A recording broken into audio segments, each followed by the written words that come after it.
So ngayon, Heidi, kung ikaw lang naman ang magpapayo kay Presidente, I'm sure napakinggan mo yung kanyang sinasabi sa huling parte ng kanyang SONA. Ano ang dapat gawin niya ng kanyang office at yung kanyang mga inaatasan na mag-audit nitong mga flood control projects na ika niya ay pinagkakitaan? Paano? Okay, ganito, not only for the President but to the Senate and Congress. Una, maganda yung sinabi ni Presidente, gagawin din niya daw public yung listahan. Sa akin, total contracts naman to, public document, isama mo na yung listahan ng mga bid items, magkano presyo. Para makikita ng public, aba, ang mahal ng semento, aba, ang mahal ng bakal, di ba? Ipapublic mo na rin lang eh. Di man gawa ka ng website na pwede natin sabihing open contract.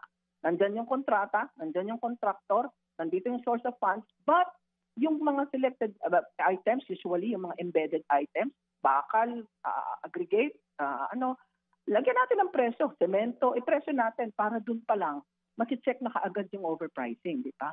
Now, ang request naman natin sa Senate and Congress ay bakit kaya hindi pangunahan yung pagpupundo ng participatory audit? Kasi ito yung TED, ginawa na siyang institutional policy ng COA.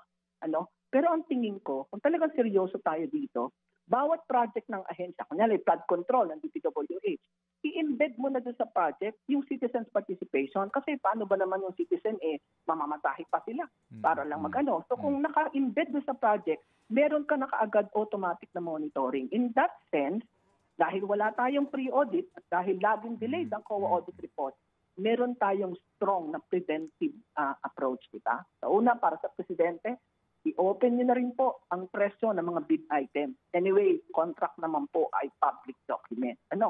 Second, sa Congress and Senate na make sure na pagpasok ng ahensya na budget ng flood control, isama na yung budget for the citizens participatory audit. Di ba?